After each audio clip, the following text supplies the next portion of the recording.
As the crowd gathered around him, Deputy Consul Vicar Van Baskerville announced his new laws. The first law, known as the Vicar Special Law, Paragraph 1, Article 1, stipulated that whoever pulled out an appointed stake, henceforth referred to as the stake, would be paid 100 million gold immediately by Vicar himself. The crowd was stunned by the announcement and exclaimed in shock. They couldn't believe that they could get such a huge amount of money just by pulling out a stake. One person in the crowd asked if it was really that easy, and everyone murmured about it in disbelief. Despite the excitement, nobody came forward to pull out the stake. Vicar saw that no one was willing to take the risk, so he asked if there was no one who wanted to get 100 million gold. When no one stepped forward, Vicar declared a new law. The Vicar Special Law, Paragraph 1, Article 2, stated that the person who pulled out this stake would be paid 1 billion gold immediately by Vicar himself. This time, the offer was too tempting to resist. Suddenly, Vicar heard someone laugh, and he saw a fat old man in the crowd with an angry voice. The man exclaimed that it was ridiculous and asked if Vicar was making fun of them.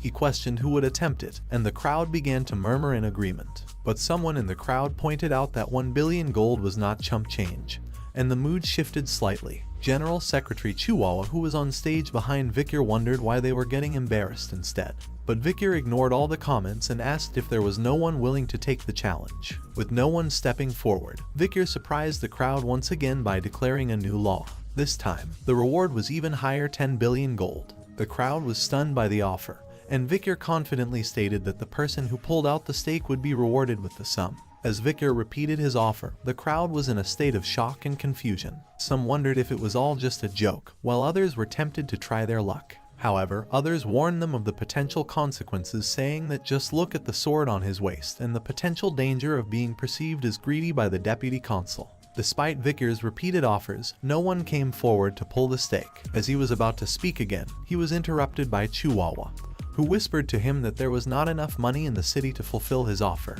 Suddenly, a small hand shot up from within the crowd. The hand belonged to a little girl who had a flower basket on her other hand.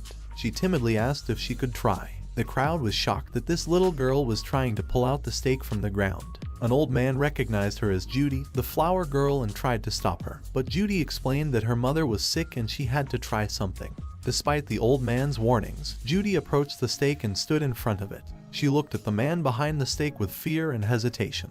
Judy thought to herself, hoping to calm her nerves. She wondered if she would receive any payment for this act of bravado. She had volunteered to pull out the stake, hoping to earn a few coins for her efforts. She was hoped that at least she would be able to sell the basket full of flowers she had brought with her to the event. Without a word, Vicar simply said, "Pull it out." His voice was devoid of emotion, and Judy couldn't tell if he was angry or bored. She took a deep breath, grabbed the stake with both hands, and pulled with all her might. To her surprise, the stake came out of the ground easily, as if it had never been stuck there in the first place. The crowd gasped in shock and disbelief, staring at Judy in amazement. They couldn't believe that such a small and frail girl had managed to pull out the stake so effortlessly. Judy looked at Vicar, who had been watching her intently, with the stake in her hand.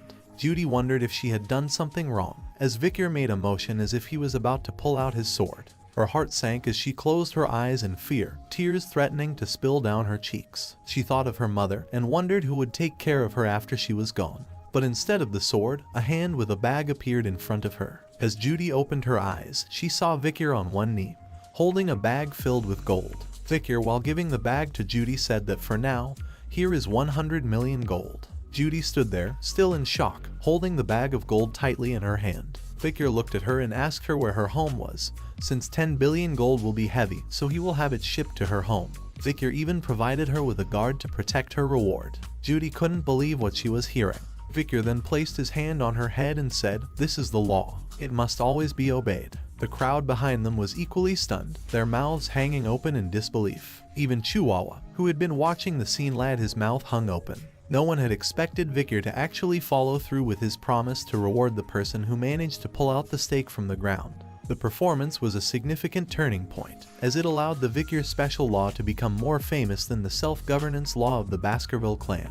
The citizens were touched by the simple logic of being rewarded for obeying the law and punished for disobeying it. People were discussing the new deputy consul, who was vastly different from his predecessors. Vicar was known for keeping his word no matter what, which earned him a great deal of respect from the people. The society in which principles were upheld was something to be admired, and the implementation of the Vicar special law led to a noticeable decrease in unlawfulness and a halving of crime rates. Chihuahua had just finished writing something on a board in the deputy office when Vicar noticed and asked if it was written in the Eastern language. Vicar complimented Chihuahua on his handwriting, and Chihuahua expressed his admiration for Vicar's daring performance. That left him touched for the first time after 20 years of working there. Vicar explained that ruling citizens with wrath when they belittle the law and do not trust it is not the way to go. He shared how he thought hard about how to get the attention of the citizens and leave a lasting impression, and that was the result. Chihuahua was moved to tears and pledged to follow Vicar for the rest of his days. Vicar tried to calm Chihuahua down. Vicar's mind wandered as he thought about the recent performance he had orchestrated. He couldn't help but compare it to the one that Camus Morgue would have presented years from now. While Camus had managed to reduce the crime rate to 1%, but she was never really liked by the citizens due to the fear she instilled in them. Looking down at the map on the table, Vicar noted that the problems were only just beginning, since the reward of 10 billion gold had been used, and they needed to find a way to get it back. After marking some locations on the map, he explained that the locations marked on the map were where there were potential illegal groups, or where they may hide in the future. Vicar was determined to maintain these locations and confiscate their dirty money. Chihuahua looked at the map in surprise and asked Vicar how he knew where the criminal businesses were located. Vicar pointed to his nose and claimed that he could smell them. In reality, he had already surveyed those regions before his regression and knew them like the back of his hand. Chihuahua was impressed by Vicar's flawless investigation skills and wondered just how much he had already investigated. Suddenly, a staff member burst into the room, interrupting the conversation between Chihuahua and Vicar. The staff member addressed Deputy Consul Vicar, informing him that the Village Hall's Youth Autonomy Association had requested a meeting. Chihuahua, seemingly unsurprised by the news, commented that it was probably time for such a meeting to take place. Vicar, on the other hand, referred to them as arrogant bastards and questioned why they would want to see him. Chihuahua proceeded to inform Vicar that the Youth Autonomy Association was made up of various clans, including the Mant Blanc, Pure, Luovi, Channel, Ferragamo, Hermes, and Pradar clans. He explained that the organization was founded by the second and third generations of the 7 native families of Baskerville. Chihuahua went on to describe the Youth Autonomy Association as a promiscuous social club, despite its name suggesting otherwise. He speculated that the young masters of the group likely had something to say about the Vicar special law. Vicar said in a questioning tone, "The dung flies have started to smell the shit." This statement surprised both Chihuahua and the staff member. Vicar smirked and suggested that they should start annihilating the pests that are eating away the city. Deep within the burning suspension, a high-end club located within the underdog city's most luxurious hotel, a party was taking place. The VVIP lounge, which had been rented out for a whopping 10 million gold for a 6-hour rental service, was filled with the 7 crucial members of the Youth Autonomy Association. These members were the second and third generation children of the 7 families located within the Baskerville territory, a powerful and influential area within the city. The atmosphere was lively as the members of the association were making a tower with glasses and pouring drinks on them. They boasted about the price tag of each bottle as they continued to build the tower, which had a pyramid shape. The blonde guy in the club turned to the waiters and instructed them to drink the spilled wine on the table. The waiters obediently lapped it up like dogs, thanking him for the opportunity to enjoy such a precious drink. As he sat down on a sofa, he boasted about his wealth, remarking that no matter how much he spent, his money always replenished itself. One of the blonde guy's companions attributed it all to the Baskervilles, who only cared about territorial expansion and not about the demand for slaves. He remarked that it was easy to kidnap barbarians and sell them as slaves, thanks to the Baskervilles. The companions agreed that this was all thanks to the Baskervilles, and that it was great because they didn't have to worry about the imperial family. Another companion chimed in, remarking that the Baskervilles were also protecting them, making them even safer. He compared the Baskervilles to their personal hunting dogs, pointing out that they were always at their beck and call. The blonde guy scoffed at the idea, stating that the Baskervilles were nothing more than sword-wielding idiots who were easily manipulated. He mentioned the incident with the Mesimaginero clan, where they were able to push the blame onto the Mesimaginero clan, which was one of the most loyal clan, and watch as the Baskervilles decided to massacre them personally. As the group continued to talk, one of the companions mentioned a new deputy consul named Vicar, who was of Van descent.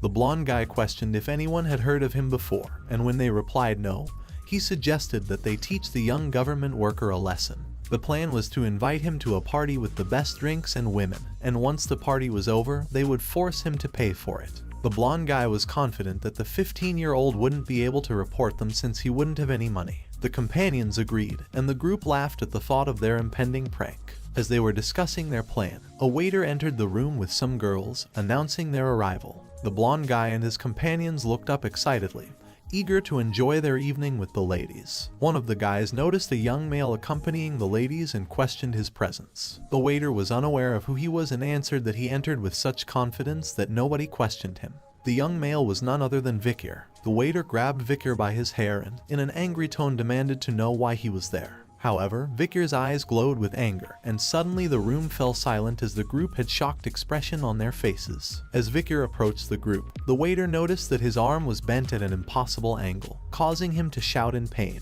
One of the guys who had initially pointed out Victor expressed his surprise at the sight.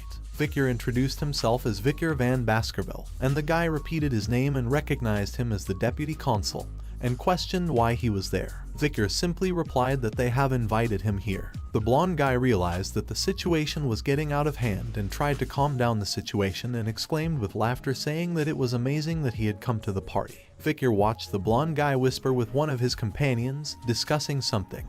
The blonde guy asked if they should enact their plans, and his companion agreed, suggesting they see how Victor deals with paying for everything.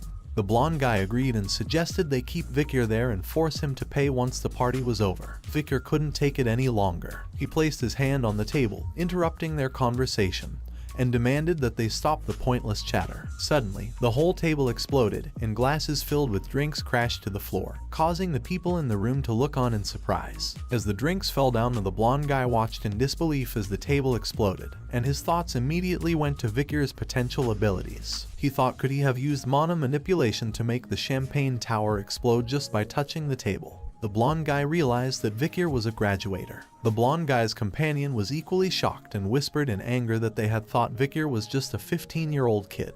The blonde guy snapped back, telling his companion that they were a middle-class expert and should do something.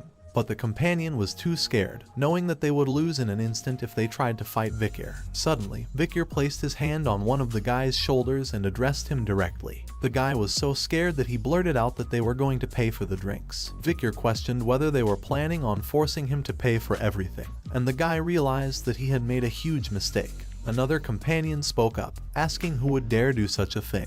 The blonde guy tried to calm the situation, saying that they only wanted to test Victor, as Underdog City had become corrupt. They wanted to ensure that Victor wouldn't be enticed by the city's offers. The blonde guy's companion agreed, saying that it seemed like Victor had what it takes to lead them, and they would be sure to follow. Victor suddenly attacked the guy sitting closest to him with a palm strike that was more like a claw attack. He clutched the guy's stomach tightly and delivered a stern message. An owner can test their dog, but a dog should never test their owner, no matter the situation. As he looked at the rest of the group, Victor questioned whether they were unmoved by his actions because they had money and power. He warned them that they had never seen anything truly frightening before. Victor threw the guy he had been holding to the ground and stepped on his face. He then looked at the rest of the group and asked if they knew why he had done this. If they didn't, it seemed like they would meet the same fate. The blonde guy's face was stricken with fear as he stuttered out a response, saying that they were well aware of why Victor had taken such actions. But Victor kicked the man's head on which he was stepping on, and told them that if they really knew, they would understand what he would do next. The group became angry seeing this, and blonde guy called Victor a bastard, while another questioned if he thought he could get away with it. Suddenly, Victor appeared right in front of the second guy and accused the group of committing crimes such as abduction, kidnapping, illegal slave trafficking, and insulting Baskerville. The rest of the group had a shocked expression hearing Victor mention the crimes that they had done. Victor then punched the second guy and told them that animals don't learn until you teach them. Victor's face turned into an evil grin as said that now he was prepared to teach the disobedient creatures a lesson. In a dimly lit prison cell, two men stood with contrasting expressions. Victor, the deputy consul, appeared unfazed while Chihuahua, the general secretary, looked on with a mix of shock and concern. Before them stood a blonde man with a beaten-up face, who was screaming and shouting at them, calling them all sorts of names. The man continued to yell, accusing Victor of pulling some kind of stunt that would result in his father retaliating against them. He threatened to kill both of them once he was released, promising never to forgive them for what they had done.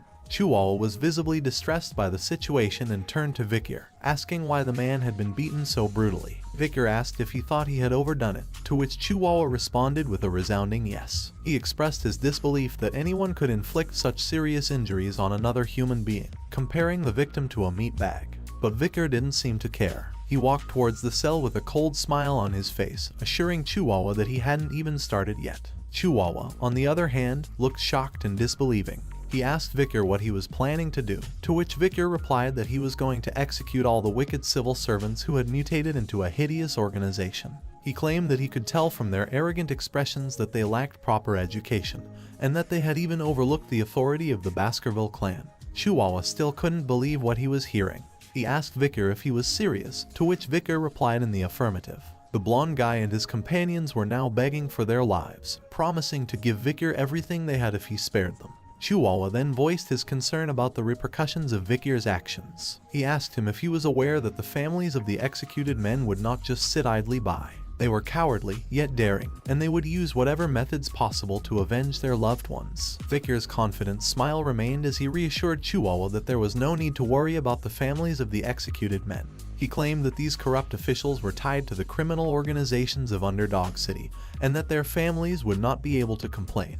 Chihuahua, however, seemed to be concerned about the evidence against these officials, to which Victor replied that he had his ways of finding evidence. He thought to himself that if he couldn't find any evidence, he would make his own. Victor didn't seem to care about the events that would take place after this. He believed that the world was soon going to experience a sudden change, and he would most likely be dispatched into battle very soon. Even if that wasn't the case, he knew that he would have to leave this place once he enrolled at the academy. Victor stood in front of the prisoners, his eyes cold and unfeeling as he gazed at them. Victor listed out their crimes, his voice flat and monotone: human trafficking, kidnapping, bribery, blackmail, threatening, assault through a third party, and murder. The blonde guy immediately denied their involvement in any of those crimes and asked for evidence. However, Victor just smirked and asked if they would accept punishment if there was evidence. After hearing this, the blonde guy looked down, his guilt written all over his face. It was like he was saying, "I'll never cause damage to the family, even if I were to die here." Suddenly, a man appeared to be walking towards him, carrying a bag. The man had a bald head, called out to Victor. Victor turned around, not surprised to see the man there. The bald guy placed the bag in front of Victor and informed him that his custom order was ready. Victor expressed his gratitude for the timely delivery of his order, and the bald guy just chuckled in response. Victor opened the bag to reveal an assortment of tools, which he arranged carefully on a cloth. As Victor was setting up his tools, the bald guy suddenly spoke up, saying that he had never seen some of these tools before, despite having been torturing people for 30 years. He asked Victor how he had come up with such scary tools. Victor shrugged and replied that he didn't invent them himself. They were common where he came from. The bald guy was taken aback and asked if Victor had come from hell. Victor just chuckled and said that it was something like that. And then he asked the bald guy if he would like to learn it. The bald guy quickly declined, saying that he might vomit everything he had eaten if he saw Victor work with those tools. Victor just nodded and looked at his tools, lost in thought. He missed the days of the era of destruction when even the demon clan's prisoners of war would spit out everything during torture. By torturing the demon clan, the torturing methods had evolved significantly. Victor opened his coat and revealed his tools, causing the blonde guy to squeal in fear. Victor looked at the prisoners and asked where their expressions were from before when they had claimed they wouldn't admit to anything no matter what. He then tied the buttons on his wrist and said, "Please don't say anything. I want to cherish the memories of my past for once." The blonde guy couldn't hold back the flood of tears that streamed down his face. Rumors of the arrest of the 7 wicked gangs quickly spread throughout Underdog City. As long as there was a gathering of more than 3 citizens, that rumor continued to circulate. In a nearby tavern, patrons were discussing the incident. One of them expressed relief that the arrested gangs were the ones who treated civilians like pests. Another patron doubted that the new deputy consul would release them anytime soon, considering their history. A third person chimed in, noting that the 7 arrested individuals were the 2nd generation of native families, and that the deputy consul would likely just embarrass them before releasing them. However, another individual added that the charges against the 7 suggested that they may be executed. This sparked a conversation about whether the children of native families would really be put to death. One person claimed that the new deputy consul had a reputation for being ruthless, citing the fact that he had burned a 10 billion gold with one stake. Despite this, another person thought that executing the 7 individuals would put the deputy consul in a difficult situation. The citizens of Underdog City had believed that the arrest of the 7 notorious gang leaders was just a political power play between the new politician and the native authorities. They had predicted that once the local powerhouses bent their wills, the situation would be over and the imprisoned gang members would be released unscathed. As expected, the Mont Blanc clan, Pure clan, Luovi clan, Channel clan, Ferragamu clan, Hermes clan, and the Pradar clan delivered an apology to the new deputy consul. But things didn't go as predicted. The 7 heads of the gang leaders were hung in the middle of the center square, preserved with salt and displaying expressions of agony as if they had experienced excruciating pain until their last breaths. The public notice above the heads explained the punishments they received prior to their executions in detail. The Baskerville family autonomy constitution was known for its strict laws and harsh punishments. The first clause was about the banning of illegal brothels. The penalty for this offense was a tattoo on the face of the criminal, with the symbol for sex being tattooed all over the face. The punishment was executed according to the governing law above. The second clause was about the banning of illegal gambling, and the penalty for this offense was wrist amputation. The punishment was carried out according to the law, with both wrists being amputated, taking into account the number of times the law was disobeyed. The criminal's wrists were amputated 72 times at regular intervals. The third clause was about the banning of illegal private loans, and the penalty for this offense was the removal of eyes. However, in consideration of the pleas of those who had been affected by these criminals, the punishment was not executed. The fourth and final clause was about the banning of illegal lobbying, and the penalty for this offense was exile. Since the criminals were already dead, their bodies, excluding their heads, were thrown outside the castle walls. The crowd was in shock as they read the notice and saw the scene in front of them. Vicar in his office explained that there was no reason to be surprised as the laws were already in place. However, this was the first time that the infamous native families would be serving the sentences. He believed that this would bring forth change and that once the destruction of either parties began, Underdog City would go through a bloodbath. Vicar turned to Chihuahua and warned him to brace himself, as he would join him in the next strategy. Chihuahua was surprised and clearly taken aback by Vicar's words. The scene changes and Chihuahua was standing in the same pose with a mask on his face. Chihuahua turned back and whispered to the occupant inside the cage, who was none other than the deputy consul, asking if this was really the right strategy. Vicar simply asked Chihuahua if he didn't trust him. As Chihuahua stood there, the place began to fill up with people.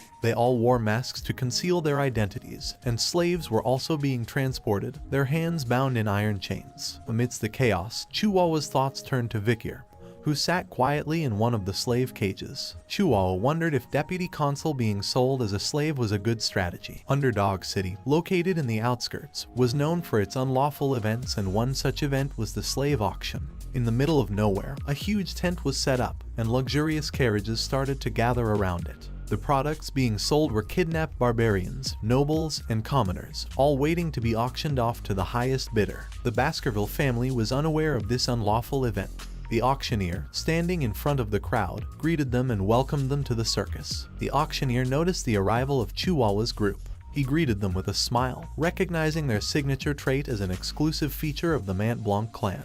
He looked at their identification paper and saw that they were there as sellers. He expressed his concern that the Mont Blanc clan did not like the slaves they had purchased in the last auction, as they were precious customers who always purchased a large number of slaves. Chihuahua replied that they were satisfied with the quality of the slaves sold here. The auctioneer's attention was drawn to Vicar, who was in a cage with black hair and red eyes, a rare product. He promised to take responsibility and sell it at a good price. Chihuahua agreed and left it to him. The auctioneer bid farewell to Chihuahua Mont Blanc, hoping that he would enjoy his time at the circus. Inside the tent, the auctioneer stood on the stage as the crowd murmured amongst themselves. Some discussed the trend of mysterious-looking slaves, while others preferred pretty and good-looking slaves. Some were attracted to the tragic backstories of fallen nobles or kidnapped nobles. But everyone agreed that they hoped for many good products that day. The auctioneer then introduced the first item, a secret embezzlement by the Baskerville family's knights. It was an rank monster known as the Merciel, a cow species found in the depths of hell and said to inhabit another world. It was said to possess 19 hearts and keep attacking until all of them stop. The auctioneer listed its uses, from leather to meat, bones, and intestines, stating that nothing goes to waste. The bidding started at 100 million gold, and bidders quickly raised the price to 140 million, then 200 million, and finally 250 million gold. The auctioneer announced that they had hit 250 million gold and asked if anyone else wanted to bid. When no one else spoke up, he slammed the hammer and declared the item sold. The auction continued with more items, each with their own unique qualities and uses. The crowd eagerly bid on each product, hoping to score a valuable purchase. And so, the slave auction at the circus continued, a dark and unlawful event that remained hidden from the eyes of the law. As the bidding for various products continued, the auctioneer urged the bidders to move on to the next product. However, a worker whispered something in his ear, and the auctioneer appeared surprised. He announced to the crowd that a rare item had arrived, picked up by the slave businessman from a deep jungle, from a warrior tribe in the La Rouge-et-Lenoir Mountains jungles, the barbarian of Balak. A girl who appeared fierce was brought onto the stage, and the auctioneer encouraged the bidders to try and tame a wild slave, as it would be a chance to put their training techniques to the test. However, despite the auctioneer's efforts to start the bidding at 5 million, nobody placed a bid. After some time, the auctioneer lowered the initial bidding price to 3 million, but still nobody placed a bid. Eventually, the auctioneer was forced to give up and offered the girl for just 1 million gold, but still nobody wanted to buy her. The crowd began to lose interest, and the auctioneer realized that the girl was not going to sell. He asked the guard to take her away and bring out the guaranteed products instead. Suddenly, the girl tried to break free, but the guard knocked her unconscious with a punch to the stomach and took her backstage. The auctioneer then apologized for the minor incident and promised to bring out the best product of the day as compensation for the unsatisfactory auction. The best product of the day was none other than Vikir. The auctioneer introduced Vikir, describing him as a purebred boy with black hair and red eyes who only required minimal restraints. A lady in the crowd was clearly impressed by Vikir's beauty and physique and immediately placed a bid of 600 million. The auctioneer was surprised and amused by her eagerness to bid without even announcing the starting price. Another bidder, a man, placed a bid of 800 million, which angered the lady who questioned why a male would want to take Vikir. The man replied that it was none of her business and that he wanted to use Vikir as a gladiator. Suddenly, another bidder placed a bid of 900 million. And then a bidder with the number Placate 99 raised the bid to an astonishing 6 billion. The auctioneer was surprised and asked if anyone else wanted to bid. The crowd looked towards the bidder, a masked man who was recognized by some as Baron Gambino from the granary. The people commented on his deep pockets and recent increase in wealth due to taking over underground funds. The Baron had just spent 6 billion to buy a slave, and his attendant expressed concern that he was spending too much. However, the Baron was confident that he could resell the slave for a higher price in the capital and still make a profit. The attendant raised another issue, telling that he would only profit if the slave's body remained unscathed. This angered the Baron, who lashed out at her and reminded her that he had taken her in when she had nowhere to go and now she was arrogantly biting the hand that fed her. The auctioneer announced that customer 99 was the winning bidder for the slave, Vikir. As Vikir was brought before Baron Gambino, the Baron examined him closely and thought to himself that Vikir looked even better up close. Addressing Vikir, Baron Gambino declared that he now belonged to him and assured him that he was not a bad person, urging him not to be nervous. However, his next words and perverted expression left Vikir uncomfortable as the Baron spoke of the many ways he could play with him and how he was already looking forward to it. Suddenly, Vikir placed his hands in front of the Baron, who was puzzled and asked if he wanted him to undo his handcuffs. But before the Baron could react, Vikir broke the handcuffs with ease, stunning both the Baron and his attendant. Without hesitation, Vikir kicked the Baron, sending him flying down to the ground. Vikir then grabbed the Baron's back with his hand and proposed a game, which he named Spear and Shield. As he squeezed the Baron's back, Vikir explained that he would be the spear, and if the Baron, as the shield, could endure his attack, he would win. The Baron shouted in pain and called out to Cindy for help, but before she could move, the Baron had already lost consciousness. Vikir looked at the Baron and declared that he had fainted, meaning that he had won the game.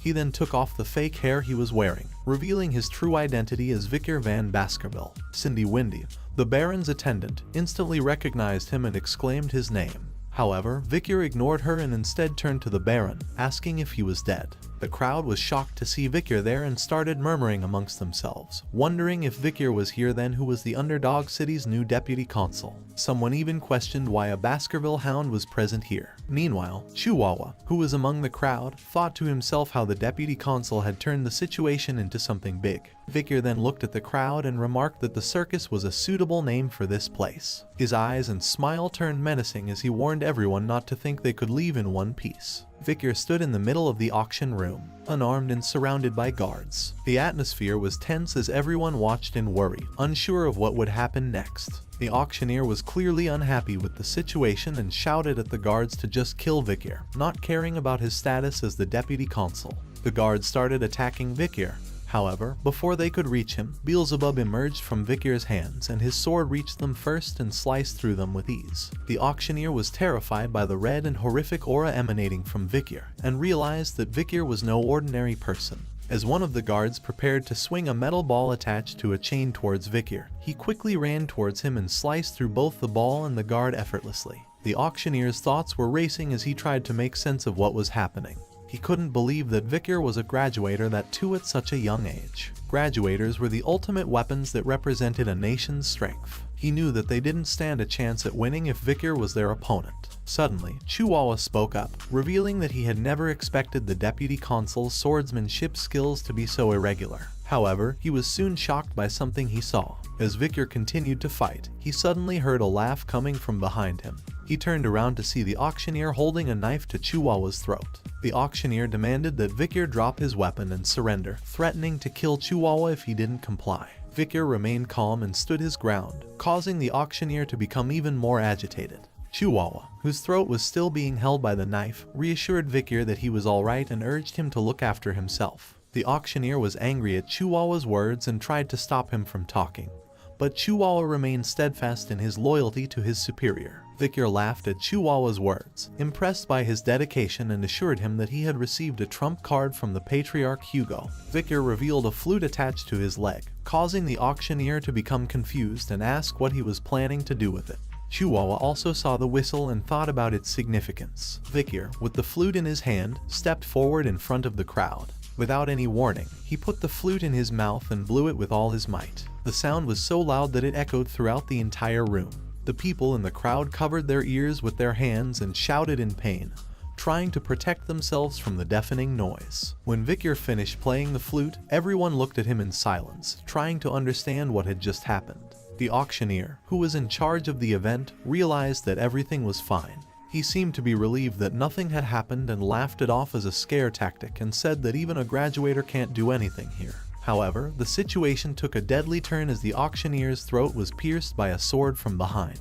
And before the auctioneer could even realize what was happening, his head was sliced off. The killer stood there wearing a hood. As the hooded figure stood beside Chihuahua, Chihuahua watched the dead auctioneer in shock. One of the guards present tried to attack the hooded figure, asking who he was. But the hooded figure effortlessly flicked his sword and the attack was covered in a dense red aura, which shredded the guard into pieces. As the other guards watched in horror, Victor had a smirk on his face, seemingly pleased with the chaos unfolding around him. Suddenly, more people wearing hoods appeared at the location, and there were a lot of them. Each of them emitted a powerful aura, and the cold look in their eyes could pierce someone's soul. One of the guards tried to guess who they were, but he could barely get the words out of his mouth due to fear. Another guard prayed, hoping that they weren't who he thought they were. Cindy Windy, who was present there, recognized the teeth symbol on their chests and identified them as the Empire's most brutal Night Order, known as the Annihilation Experts. All 100 knights from the order were graduators, and they were the Baskerville clan's Pitbull Night Order. Just then, one of the Pitbull Knights appeared behind Cindy, ready to draw his sword and cut her down. She was filled with fear, thinking that she couldn't die in a place like this. But suddenly, Victor appeared in front of her and stopped the knight, commanding him to leave her alive. The knight backed off and knelt down, showing respect to Victor. Victor ordered the knight to rip the rest of them to shreds and kill them, but he told the knight not to kill those who were lying down obediently. However, if they moved even a little, he ordered the knight to kill them relentlessly. The knight disappeared, saying that he heard and obeyed. Victor was relieved that he was able to take the pit bulls without any trouble, knowing that Hugo was very sensitive about military power. The chance to order the pit bull order was the reward that Victor had asked for before leaving for Underdog City. The cries of people being cut down by the pit bull order could be heard throughout the area. One guy, lying on the ground in fear, thought to himself that he should just stay down and run away when things quietened down. However, a pit bull knight suddenly appeared in front of him, causing him to squeal in terror. He begged the knight, saying that he would obediently wear the cuffs. The pit bull knight responded by saying that they don't carry things like cuffs around. The guy was confused and asked what would happen to him then. Suddenly, the pit bull knight sliced off his legs, causing him to scream in pain. The knight coldly stated that those who were going to be executed didn't need their legs. A man with a cigar in his mouth stood beside Victor. He was the commander of the pit bull knights, Bostontrier Le Baskerville. He asked Victor how he felt about using the pit bull knights and if he was satisfied with their performance. Victor replied that he was satisfied, and Bostontrier offered to help him with anything else he needed. Bostontrier took a good look at Victor and thought to himself that he understood why brother Hugo was so interested in him. He was already fierce and cruel at the young age of 15.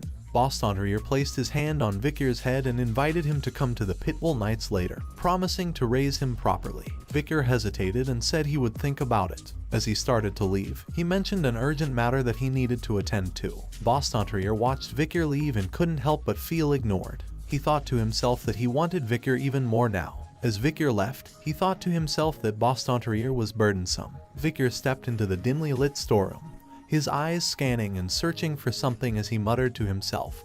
He was sure that what he was looking for was around here. As he looked around, his gaze fell upon a large safe in the corner of the room. He wondered if this was the safe where the noble's payment was stored. He thought about giving all this money to City Hall for taxation, but quickly pushed those thoughts aside, realizing that they weren't important at the moment. Turning away from the safe, he noticed a cage nearby that was covered with a cloth. His expression turned to one of determination as he muttered to himself that the reason he came to the storeroom wasn't for money but something else. With a sense of purpose, Victor walked over to the cage and removed the cloth covering it, revealing a battered and bruised girl lying inside crying out in pain, as tears silently streamed down her cheeks. Thanks for watching the video. The next part will be added here once it's uploaded. If you enjoyed this video and want to see more like it, please consider giving it a thumbs up and subscribing to my channel. Also, don't forget to turn on the notification bell so you're always the first to know when I post something new.